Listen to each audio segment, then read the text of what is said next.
Welcome. I'm very excited today to talk about effective speaking in spontaneous situations. I thank you all for joining us, even though the title of my talk is grammatically incorrect. I thought that might scare a few of you away. But I learned teaching here at the business school, catching people's attention is hard, so something as simple as that I thought might draw a few of you here. So this is going to be a highly interactive and participative workshop today. If you don't feel comfortable participating, that's completely fine, but do know I'm going to ask you to talk to people next to you. There'll be opportunities to stand up and practice some things, because I believe the way we become effective communicators is by actually communicating. So let's get started right away. I'd like to ask you all to read this sentence, and as you read this sentence, what's most important to me is that you count the number of F's that you find in this sentence. Please count the number of F's. Keep it quiet to yourself.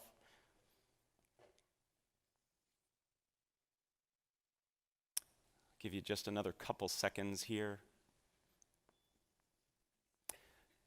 3, 2, 1. Raise your hand, please, if you found 3 and only 3 F's. Excellent, great. Did anybody find 4? Okay. Anybody find only 5 F's? And anybody find 6? There's 6 F's.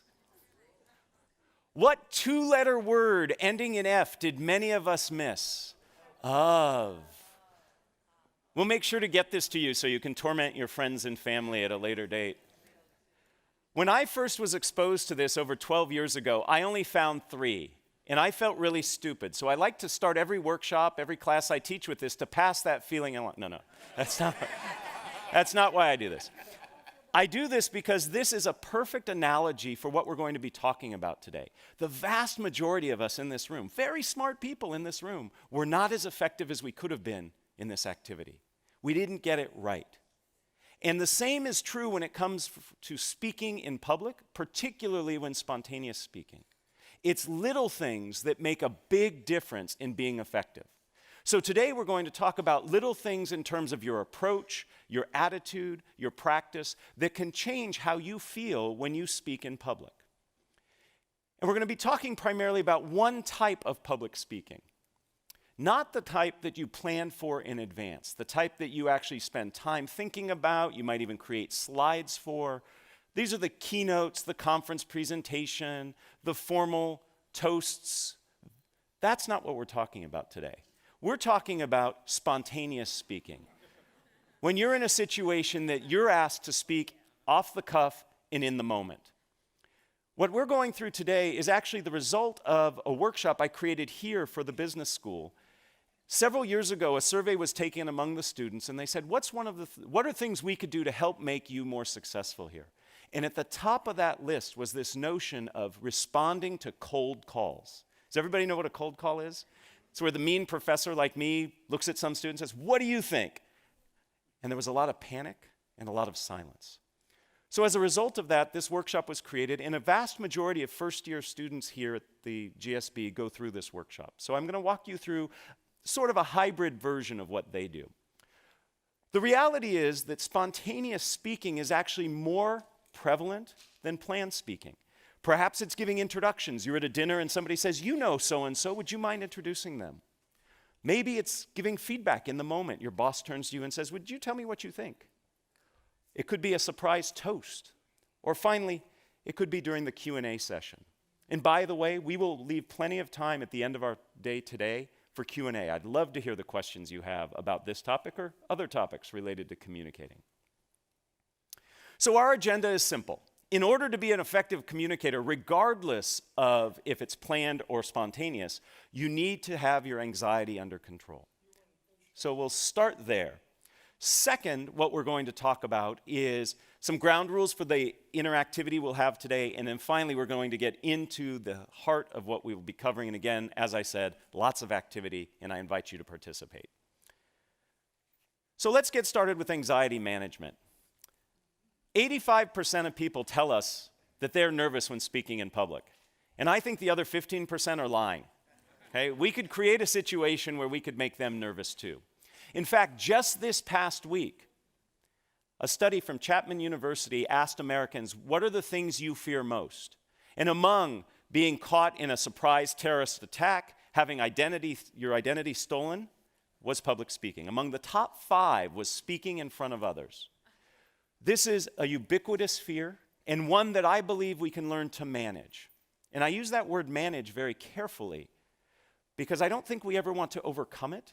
Anxiety actually helps us. It gives us energy, helps us focus, tells us what we're doing is important, but we want to learn to manage it. So I'd like to introduce you to a few techniques that can work, and all of these techniques are based on academic research. But before we get there, I'd love to ask you, what does it feel like when you're sitting in the audience watching a nervous speaker present? How do you feel? Just shout out a few things. How do you feel? Uncomfortable. I heard many of you going, yes, uncomfortable. It feels very awkward, doesn't it? So what do we do? Now, a couple of you probably like watching somebody suffer, okay? But most of us don't. So what do? We sit there and we nod and we smile, or we disengage. And to the nervous speaker looking out at his or her audience, seeing a bunch of people nodding or disengaged, that does not help, okay? So we need to learn to manage our anxiety, because fundamentally, your job as a communicator, regardless of if it's planned or spontaneous, is to make your audience comfortable. Because if they're comfortable, they can receive your message. And when I say comfortable, I am not referring to the fact that your message has to be sugar-coated and nice for them to hear. It can be a harsh message, but they have to be in a place where they can receive it. So it's incumbent on you as a communicator to help your audience feel comfortable. And we do that by managing our anxiety. So let me introduce you to a few techniques that I think you can use right away to help you feel more comfortable. The first has to do with when you begin to feel those anxiety symptoms. For most people, this happens in the initial minutes prior to speaking. In this situation, what happens is many of us begin to feel whatever it is that happens to you. Maybe your stomach gets a little gurgly, maybe your legs begin to shake, maybe you begin to perspire. And then we start to say to ourselves, oh my goodness, I'm nervous. Uh-oh, they're going to tell I'm nervous. This is not going to go well. And we start spiraling out of control. So research on mindful attention tells us that when we begin to feel those anxiety symptoms, we simply greet our anxiety and say, hey, this is me feeling nervous. I'm about to do something of consequence. And simply by greeting your anxiety and acknowledging it, that it's normal and natural. Heck, 85% of people tell us they have it. You actually can stem the tide of that anxiety spiraling out of control. It's not necessarily going to reduce the anxiety, but it will stop it from spinning up. So the next time you begin to feel those anxiety signs, take a deep breath and say, this is me feeling anxious. I notice a few of you taking some notes. There's a handout that will come at the end that has everything that I'm supposed to say, okay? Can't guarantee I'm going to say it, but you'll have it there. In addition to this approach, a technique that works very well, and this is a technique that I helped do some research on way back when I was in graduate school, has to do with reframing how you see the speaking situation. Most of us, when we are up presenting, planned or spontaneous, we feel that we have to do it right. And we feel like we are performing. How many of you have ever acted, done singing or dancing? I'm not going to ask for performances now. Okay. Many of you have. We should note that we could do next year maybe a talent show of alums. It looks like we got the talent there. That's great. So when you perform, you know that there's a right way and a wrong way to do it. If you don't hit the right note or your right line at the right time, at the right place, you've made a mistake. It messes up the audience. It messes up the people on stage. But when you present, there is no right way. There's certainly better and worse ways, but there is no one right way. So we need to look at presenting as something other than performance. And what I'd like to suggest is what we need to see this as is a conversation. Right now, I'm having a conversation with 100+ people rather than saying I'm performing for you. But it's not enough just to say this is a conversation. I want to give you some concrete things you can do. First, start with questions. Questions by their very nature are dialogic. They're two-way. What was one of the very first things I did here for you? I had you count the number of F's and raise your hands. I asked you a question. That gets your audience involved. It makes it feel to me as the presenter as if we are in conversation. So use questions. They can be rhetorical. They can be polling. Perhaps I actually want to hear information from you. In fact, I use questions when I create an outline for my presentations. Rather than writing bullet points, I list questions that I'm going to answer. And that puts me in that conversational mode. If you were to look at my notes for today's talk, you'll see it's just a series of questions. Right now I'm answering the question, how do we manage our anxiety? Beyond questions, another very useful technique for making us conversational is to use conversational language. Many nervous speakers distance themselves physically. If you've ever seen a nervous speaker present, he or she will say something like this: "Welcome, I am really excited to be here with you." They pull as far away from you as possible because you threaten us, speakers. You make us nervous, so we want to get away from you. We do the same thing linguistically. We use language that distances ourselves. It's not unusual to hear a nervous speaker say something like, "One must consider the ramifications," or "Today we're going to cover step 1, step 2, step 3. That's very distancing language. To be more conversational, use conversational language. Instead of "one must consider," say, "This is important to you. We all need to be concerned with." Do you hear that inclusive conversational language? Has to do with the pronouns. Instead of step 1, step 2, step 3. First, what we need to do is this. The second thing you should consider is here. Use conversational language. So being conversational can also help you manage your anxiety. The third technique I'd like to share is research that I actually started when I was an undergraduate here. I was very fortunate to study with Phil Zimbardo of the Stanford Prison Experiment fame. Many people don't know that Zim actually was instrumental in starting one of the very first shyness institutes in the world, and especially in the country. And I did some research with him that looked at how your orientation to time influences how you react. And what we learned is if you can bring yourself into the present moment, rather than being worried about the future consequences, you can actually be less nervous.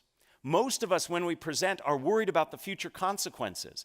My students are worried they're not going to get the right grade. Some of you are worried you might not get the funding, you might not get the support, you might not get the laughs that you want.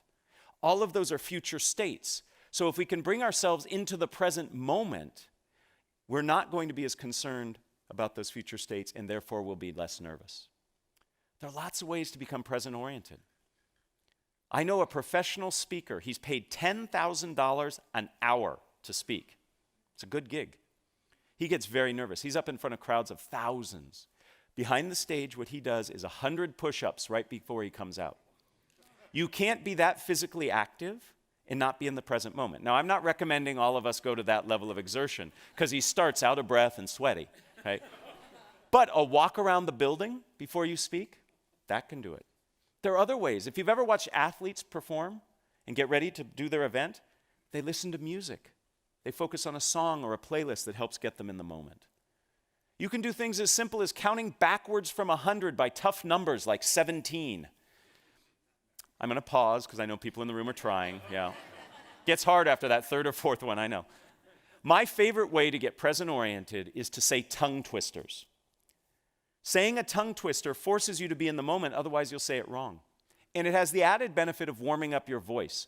Most nervous speakers don't warm up their voice. They retreat inside themselves and start saying all these bad things to themselves. So saying a tongue twister can help you be both present-oriented and warm up your voice. Remember I said today we're going to have a lot of participation? I'm going to ask you to repeat after me my favorite tongue twister. And I like this tongue twister because if you say it wrong, you say a naughty word. And I'm going to be listening to see if I hear any naughty words this morning. Okay? Repeat after me. It's only 3 phrases. I slit a sheet. A sheet I slit. And on that slitted sheet I sit. Oh, very good. No shits. Excellent. Very good. Now, in that moment, you weren't worried about, I'm in front of all these people, this is weird, this guy's having me do this. You were so focused on saying it right and trying to figure out what the naughty word was that you were in the present moment. That's how easy it is. So it's very possible for us to manage our anxiety. We can do it initially by greeting the anxiety when we begin to feel those signs. We can do it when we reframe the situation as a conversation. and we do it when we become present-oriented. Those are 3 of many tools that exist to help you manage your anxiety. If you have questions about other ways, I'm happy to chat with you. And at the end, I'm going to point you to some resources that you can refer to help you find additional sources for you. So let's get started on the core part of what we're doing today, which is how to feel more comfortable speaking in spontaneous situations. Some very simple ground rules for you. First, I'm going to identify 4 steps that I believe are critical to becoming effective at speaking in a spontaneous situation. With each of those steps, I'm going to ask you to participate in an activity. None of them are more painful than saying the tongue twister out loud. They may require you to stand up, they might require you to talk to the person next to you, but none of them are painful. And then finally, I'm going to conclude with a phrase or saying that comes from the wonderful world of improvisation. Through the continuing studies program here at Stanford, for the past 5 years, I have co-taught a class with Adam Tobin. He is a lecturer in the creative arts department. He teaches film and new media, and he's an expert at improv. And we've partnered together to help people learn how to speak more spontaneously. We call it improvisationally speaking. And Adam has taught me wonderful phrases and ideas from improv that I want to impart to you that really stick. That's why I'm sharing them with you, to help you remember these techniques. And again, at the end of all this, you'll get a handout that has this listed. So let's get started. The very first thing that gets in people's way when it comes to spontaneous speaking is themselves. We get in our own way. We want to be perfect. We want to give the right answer. We want our toasts to be incredibly memorable. These things are burdened by our effort, by our trying. The best thing we can do, the first step in our process, is to get ourselves out of the way. Easier said than done. Most of us in this room are in this room because we are type A personalities. We work hard, we think fast, we make sure that we get things right. But that can actually serve as a disservice as we try to speak in the moment. I'd like to demonstrate a little of this for you, and I need your help to do that. So we're going to do our first activity. We are going to do an activity that's called Shout the Wrong Name. In a moment, if you are able and willing, I'm going to ask you to stand. And I am going to ask you for about 30 seconds to look all around you in this environment, and you are going to point at different things. And I know it's rude to point, but for this exercise, please point. I want you to point to things, and you are going to call the things you are pointing to out loud anything but what they really are. So I might point to this and say refrigerator. I might point to this and say cat. I am pointing to anything in your environment around you. It can be the person sitting next to you, standing next to you. You will just shout, and shouting is important, the wrong name. So in a moment, I'm going to ask you to stand and do that. Please raise your hand if you already have the first 5 or 6 things you're going to call out. Yeah, that's what I'm talking about. We stockpile. You all are excellent game players. I told you the game. Shout the wrong name. And you have already begun figuring out how you're going to master the game. That's your brain trying to help you get it right. I'd like to suggest the only way you can get this activity wrong is by doing what you've just done. Okay? There is no way to get this wrong. Okay? Even if I call this a chair, no penalty will be bestowed upon you. Okay? Because I won't know what you were pointing at. You could have been pointing at the floor under the chair, and you called the floor the chair, and you were fine. The point is, we are planning and working to get it right, and there is no way to get it right. Just doing it gets it right. Okay, so let's try this now. We're going to play this game twice. Again, it's for 30 seconds. If you are willing and able, will you please stand up? You can do this seated, by the way, but if you're willing and able, let's stand up.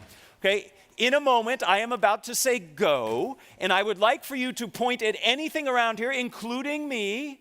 It's okay to point at me. I hope it's not a bad thing you say when you point at me, but point at different things and loudly and proudly call them different than what they are. Ready? Begin. Porcupine, California, salt shaker, car, library, tennis racket, purple, orange, putrid. Hello. Time.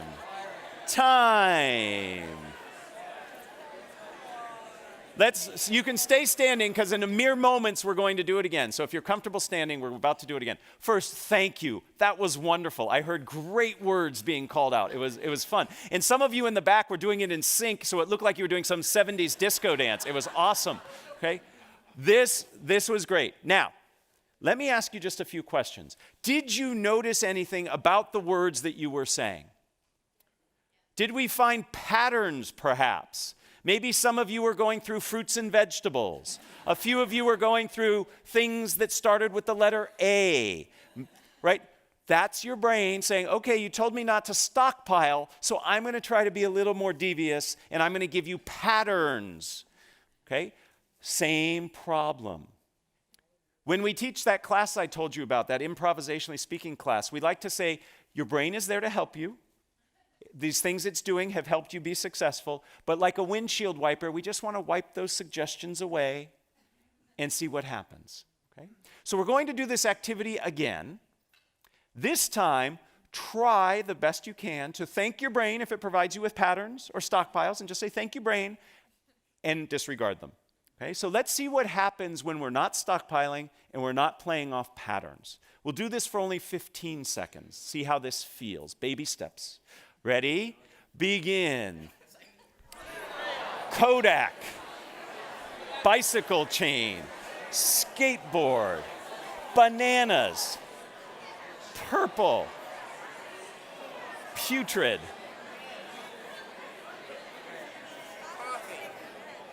Time. Please have a seat. Thank you again. Did you notice a difference between the second time and the first time? Yes. Was it a little easier that second time? No. That's okay. We're just starting. These skills are not like a light switch. It's not like you learn these skills and then all of a sudden you can execute on them. This is a wonderful game. This is a wonderful game to train your brain to get out of its own way. You can play this game anywhere, anytime. I like to play this game when I'm sitting in traffic. Makes me feel better. I shout things out. They're not the naughty things that I want to be shouting out, but I shout out things and it helps. You're training yourself to get out of your own way. You're working against the muscle memory that you've developed over the course of your life with a brain that acts very fast to help you solve problems. But in essence, in spontaneous speaking situations, you put too much pressure on yourself trying to figure out how to get it right. So a game like this teaches us to get out of our own way. It teaches us to see the things that we do that prevent us from acting spontaneously. In essence, we are reacting rather than responding. To react means to act again. You've thought it and now you're acting on it. That takes too long and it's too thoughtful. We want to respond in a way that's genuine and authentic.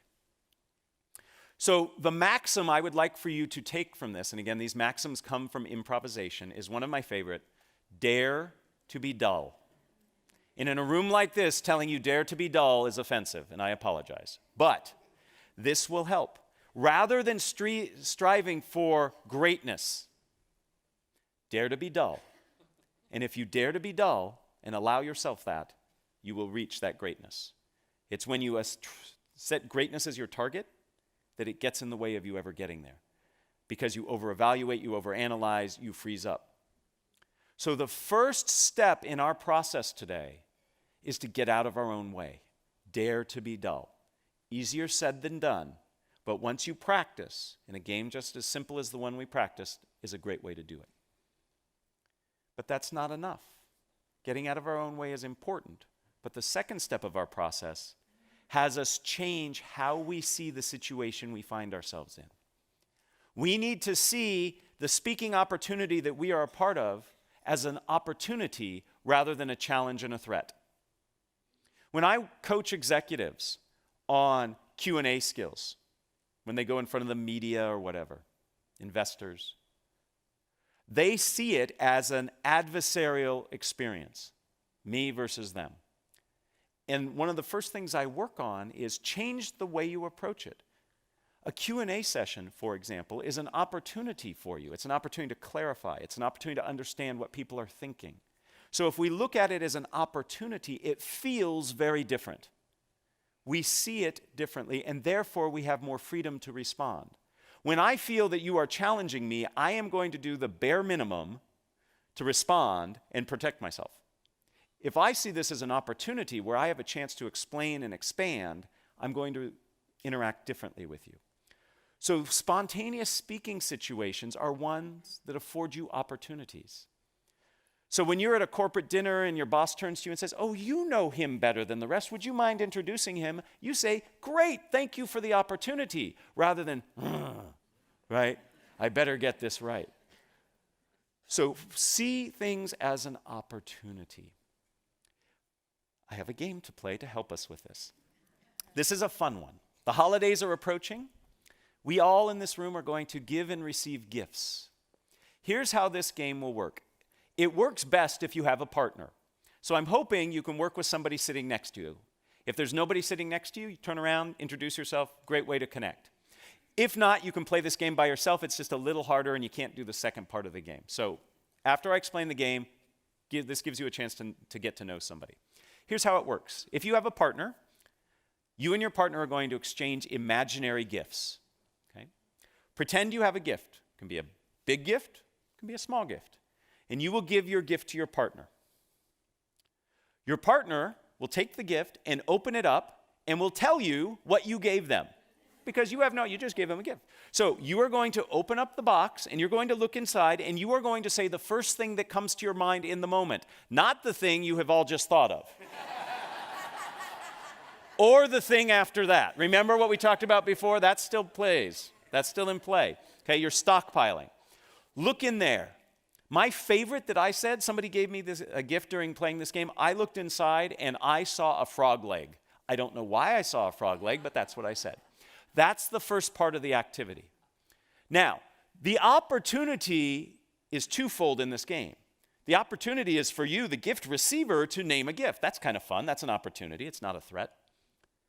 But the real opportunity is for the gift giver, because the gift giver then has to say, so you look and you say, "Thank you for giving me a frog's leg," and the person will look at you and say, "I knew you wanted a frog's leg because..."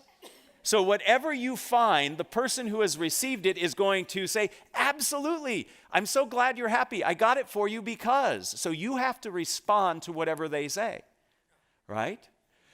What a great opportunity. Now, some of you are sitting there going, "Oh, that's hard. I don't want to do it. I'm going to make a fool out of myself." Others of you are, if you're following this advice, are saying, "What a great opportunity," right?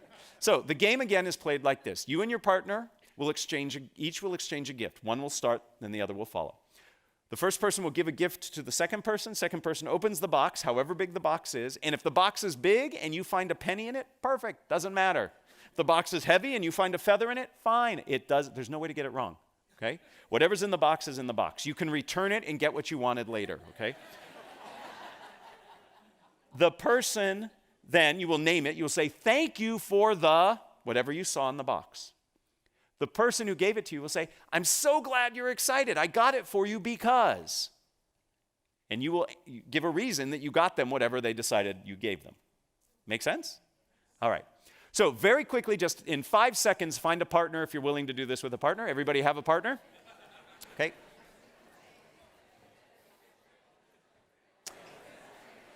All right. In your partnerships, pick an A person and a B person. You may stand or sit. It's totally up to you. Pick an A and pick a B. Okay?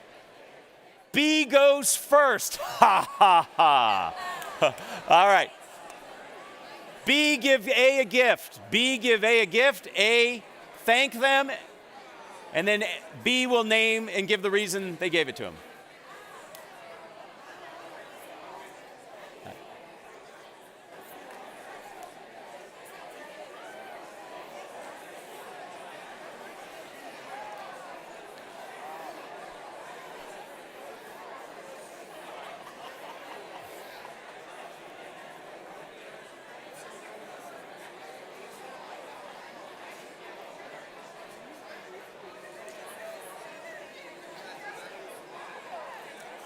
If you have not switched, switch please. If you have not switched, switch please.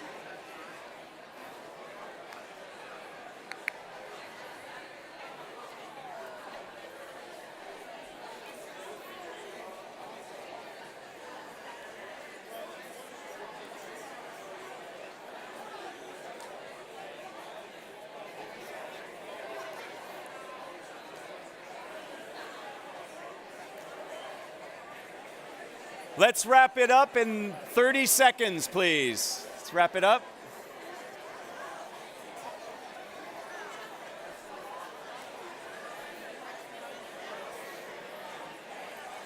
All right, if we can all have our seats.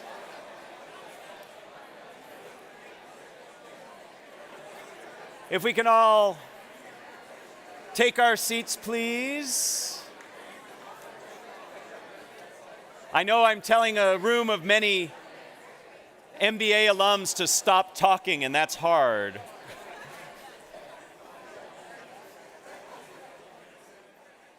All right, ladies and gentlemen, did you get what you wanted? Pretty neat, huh? You always get what you want. Now, for some of you, this was really hard because you were really taking the challenge and not seeing what was in the box until you looked in there. Okay? Was anybody surprised by what you found in the box? What did you find, sir? What was in the box? What? Wow. Nice. Nice. If you've got a Ferrari, you need a transmission. I like it. Who else found something that was surprising? What did you find? A live unicorn. That's a great gift, right? How was it as the gift giver? Were you surprised at what your partner found in the box? Isn't it interesting that when we give an imaginary gift, knowing that the person's going to name it, we already have in mind what they're going to find? And when they say live unicorn, we go, well, that's interesting, right? So the point of this game is to, one, remind ourselves we have to get out of our own way, like we talked about before, but to see this as an opportunity and to have fun. I love watching people play this game. The number of smiles that I saw amongst you, and I have to admit, when I first started, some of you looked a little dour, a little doubting, okay? But in that last game, you were all smiling and looked like you were having fun. So when you reframe the spontaneous speaking opportunity as an opportunity, as something that you can co-create and share, all of a sudden, you are less nervous, less defensive, and you can accomplish something pretty darn good. In this case, a fun outcome. This reminds us of perhaps the most famous of all improvisation sayings, yes and. A lot of us live our communication lives saying no but. Yes and opens up a tremendous amount of opportunities. And this doesn't mean you have to say yes and to a question somebody asks. This just means the approach you take to the situation. So you're going to ask me questions. That's an opportunity. Yes, and I will follow through. Versus no and being defensive. So we've accomplished the first two steps of our process. First, we get out of our own way, and second, we reframe the situation as an opportunity. The next phase is also hard, but very rewarding, and that is to slow down and listen. You need to understand the demands of the requirement you find yourself in order to respond appropriately. But often, we jump ahead. We listen just enough to think we got it, and then we go ahead, starting to think about what we're going to respond, and then we respond. We really need to listen. Because fundamentally, as a communicator, your job is to be in service of your audience. And if you don't understand what your audience is asking or needs, you can't fulfill that obligation. So we need to slow down and listen. I have a fun game to play. In this game, you are going to SPLLEverythingyousay.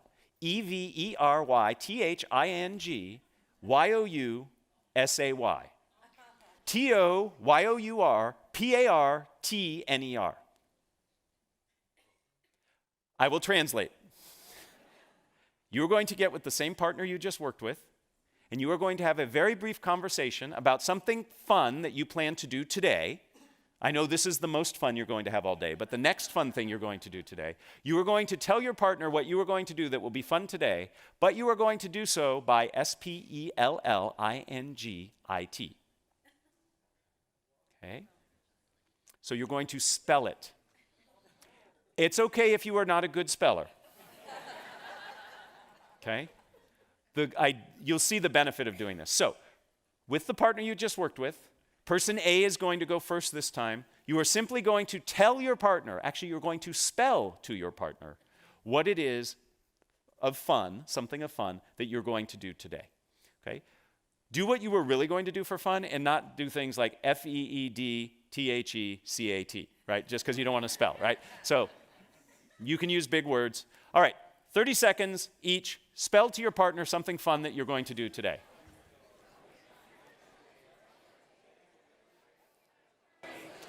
Would you like to play? Go ahead. Gothegame. Oh my goodness, say it again. Spell it again. Yep. T-H-E. Yep. G-A-M-E. EXCELLENT. IHOPETHAT E-X-L-C-E-L-L-E-N-T. Thank you. That was very good. Thank you.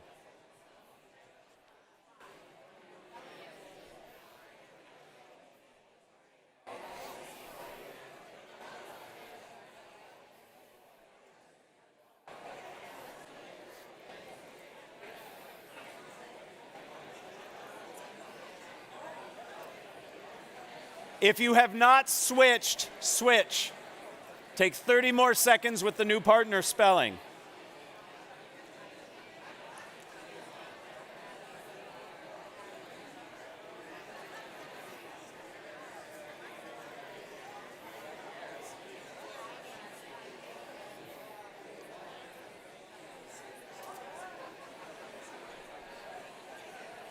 GREAT exclamation point.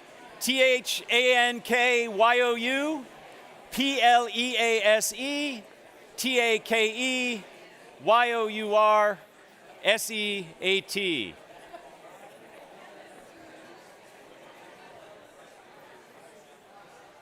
So what did we learn?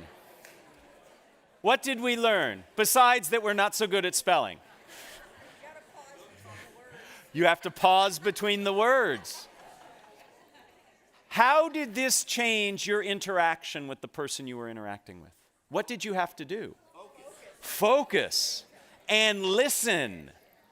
And you can't be thinking ahead. You have to be in the moment. When you listen and truly understand what the person is trying to say, then you can respond in a better way, a more targeted response. We often don't listen. So we start by getting out of our own way.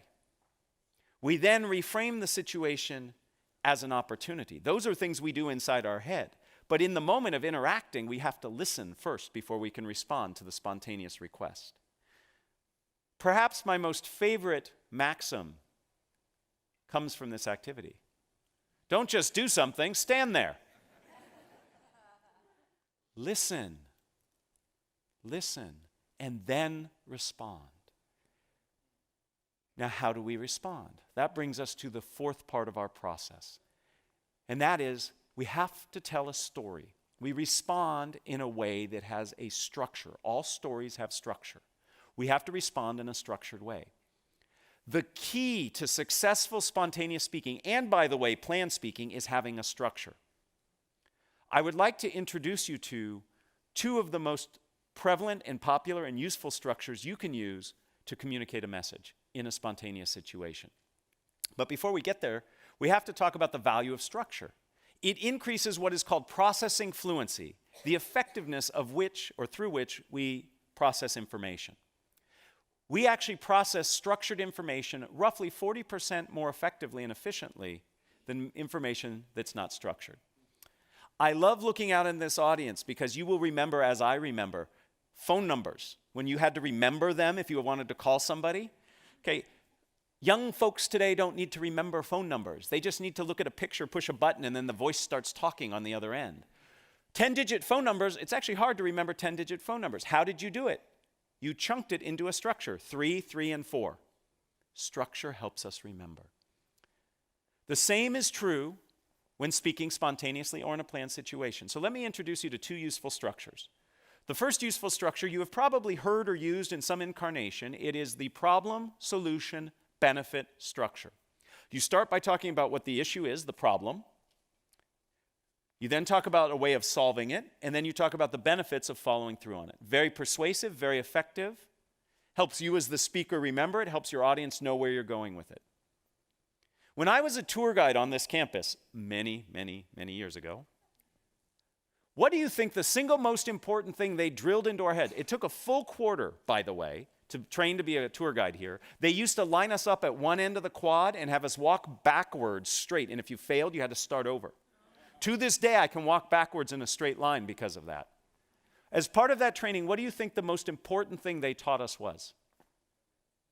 Never lose your tour group. I'm not joking. Never lose your tour group. The same is true as a presenter. Never lose your audience. The way you keep your audience on track is by providing structure. None of you would go on a tour with me if I said, "Hi, my name's Matt, let's go." You want to know where you're going, why you're going there, how long it's going to take. You need to set expectations, and structure does that. Problem, solution, benefit is a wonderful structure to have in your back pocket. It's something that you can use quickly when you're in the moment. It can be reframed so it's not always a problem you're talking about. Maybe it's an opportunity. Maybe there's a market opportunity you want to go out and capture. It's not a problem that we're not doing it, but maybe we'd be better off if we did. So it becomes opportunity, solution, which are the steps to achieve it, and then the benefit.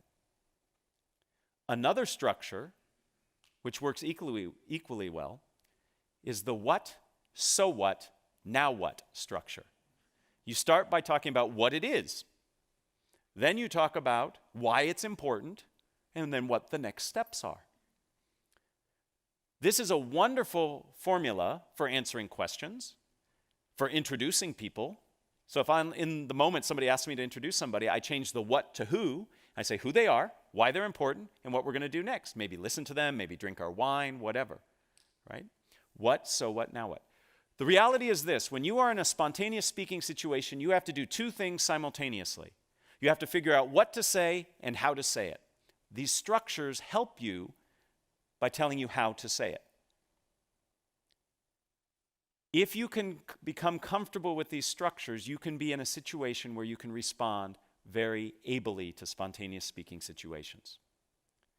We're going to practice, because that's what we do. Here's the situation. Is everybody familiar with this child's toy? It's a slinky. Okay? You are going to sell this slinky to your partner using either problem, solution, benefit, or opportunity, solution, benefit. What does the slinky provide you? Or you could use what, so what, now what? What is it? Why is it important? And the next steps might be to buy it. Okay? So by using that structure, see how already it helps you? It helps you focus. Get with your partner, and we're only going to have one partner sell to the other partner. Okay? So get with your partner. One of you will volunteer to sell to the other. Okay? Sell a slinky using problem, solution, benefit, or what, so what, now what. Please begin.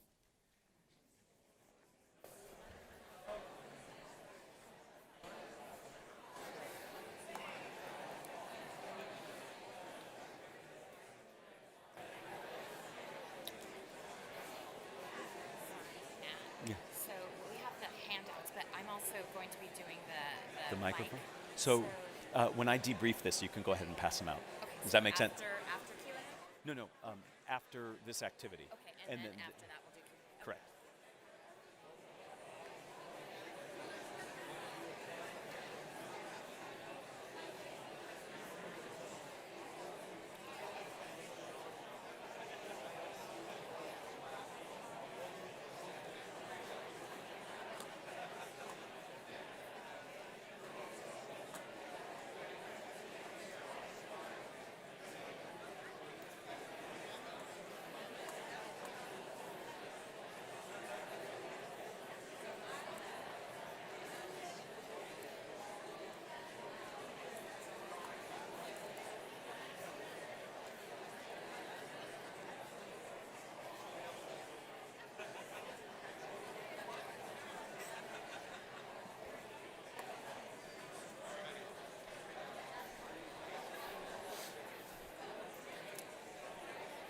30 more seconds, please.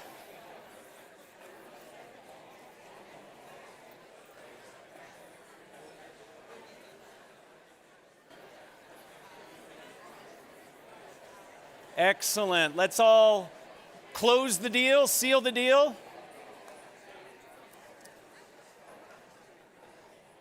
I have never seen more people in one place doing this at the same time.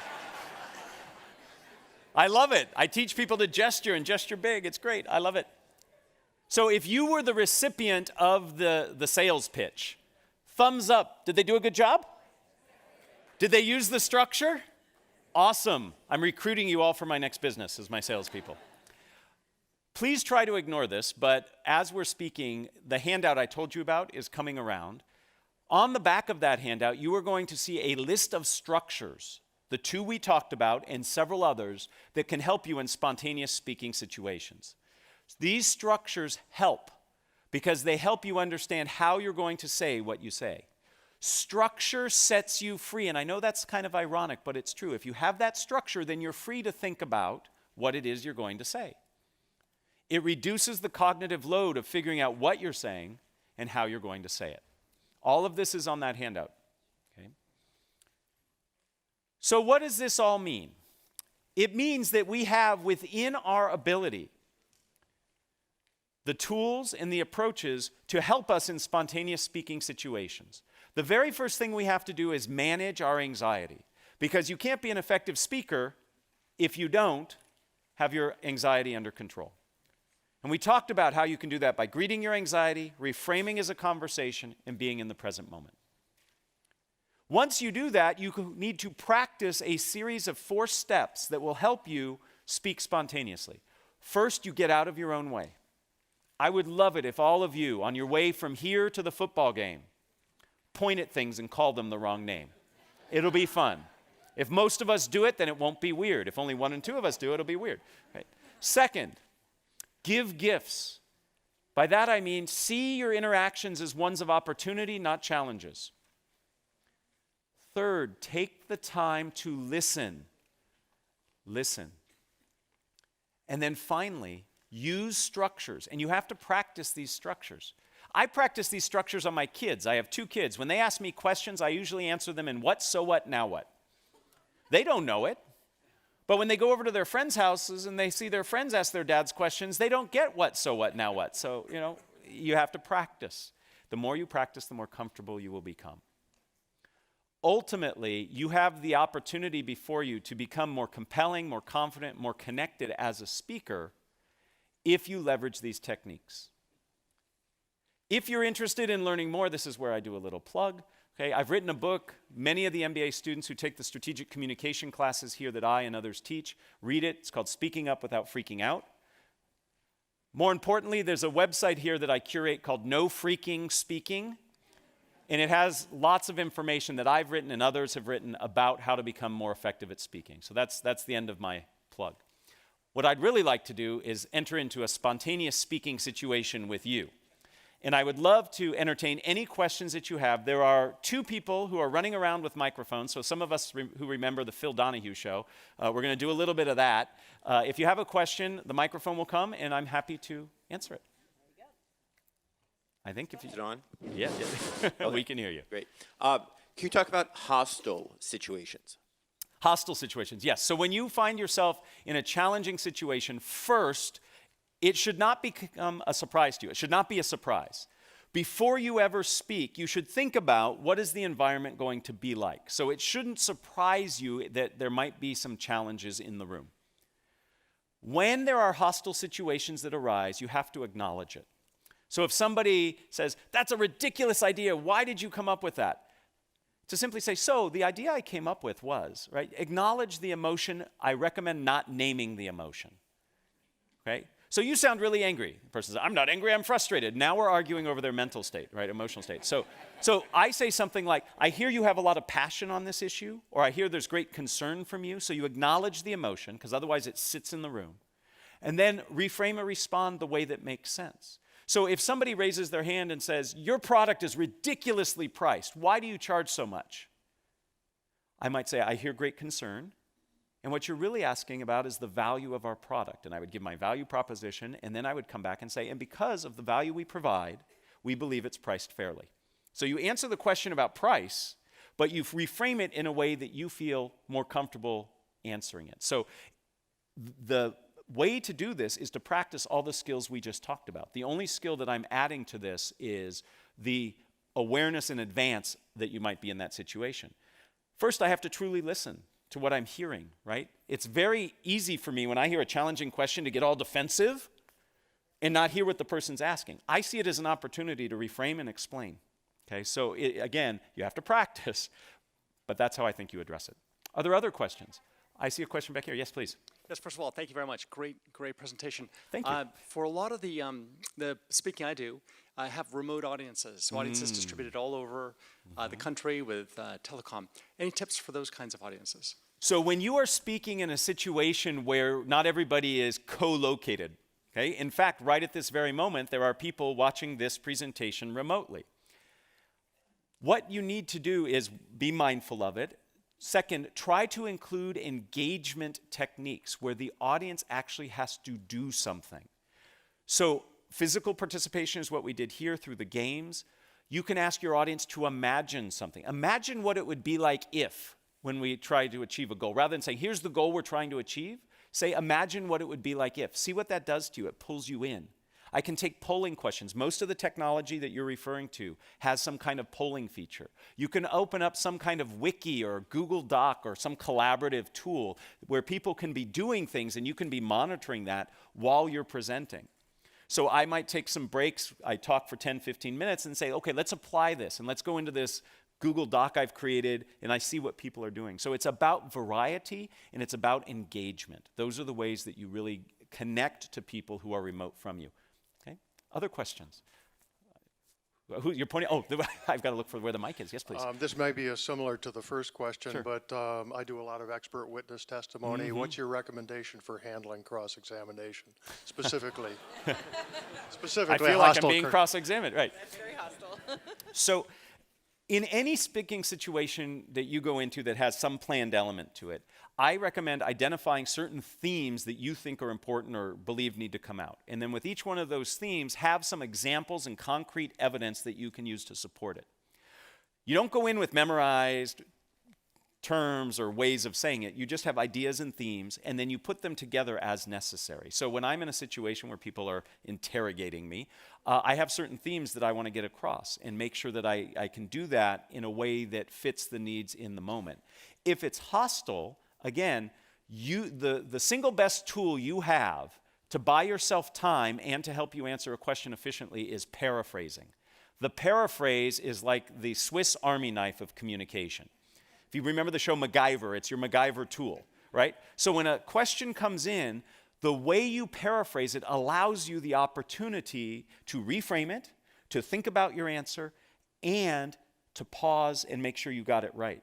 So when you're under those situations, if you have the opportunity to paraphrase, say, so what you're really asking about is X, Y, and Z, that gives you the opportunity to employ one of these techniques. Now, I've never been an expert witness because I'm not an expert on anything, but those tools, I believe, could be helpful. The microphone is back there. Thank you. Thank Yes. you so much. This has been so helpful and enjoyable this good. morning. Thank you. Would you please show the last screen so we can get down the name of the book that you've written and the information? Absolutely. Thank you. I think they actually, you might even have an opportunity to, and it's on the sheet too. Everything I said is on the back of that sheet, but I'm happy to have this behind me while I talk. Other questions? Yes, please. Yes, I work with groups that that represent many different cultural backgrounds. Yes. So are there any caveats, or is this a universal strategy? So in terms of, from your perspective as the speaker, I believe this applies. But whenever you communicate, part of the listening aspect is also thinking about is who is my audience and what are their expectations? So what are the cultural expectations of the audience that I'm presenting to? So there might be certain norms and rules that are expected. So when I travel and do talks, I have to take into account where I'm doing the presentation. So I help present in the Ignite program. And if you have not heard about the Ignite program here at the GSB, it's fantastic. And I just did a presentation standing in one of these awesome classrooms that have all these cameras, and I just taught 35 people in Santiago, Chile. Right? And I needed to understand the cultural expectations of that area and what they expect and what they're willing to do when I ask them to participate. So it's a part of that listening step where you reflect on what are the expectations of the audience. I think we have time for 2 more questions, and then I'm going to hang around afterwards if anybody has individual questions, but some of these folks really want me to keep on schedule. Yes, please. I wanted to ask a question. One of the things that you've done effectively in your talking, and I've seen other effective speakers do, is interject humor in their talk. What are the risks and rewards of trying to do that? Well, first, thank you, and I appreciate all of you laughing. That's the sum total of all my jokes. You've heard them. I am not funny beyond those jokes. So humor is wonderfully connecting. It's wonderfully connecting. It's a great tool for connection. It is very, very risky. Cultural reasons get in the way. Sometimes what you think is funny isn't funny to other people. What research tells us is that if you're going to try to be funny, self-deprecating humor is your best bet, okay? Because it is the least risky. There is nothing worse than putting out a joke and having no response. It actually sets you back farther than if you would have gotten, where you would have gotten if the joke would have hit. So, basic fundamentals you need to think about with humor. 1, is it funny? How do I know? I ask other people first. 2nd, what happens if it doesn't work? Have a backup plan, right? And then 3rd, if you're worried about the answers to those first 2, don't do it, right?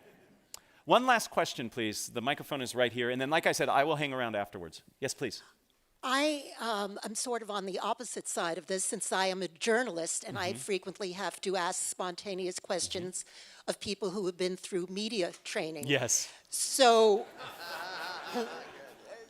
any tips for chinks in the armor, way to ask a question without being antagonistic but get a facsimile of a straight answer?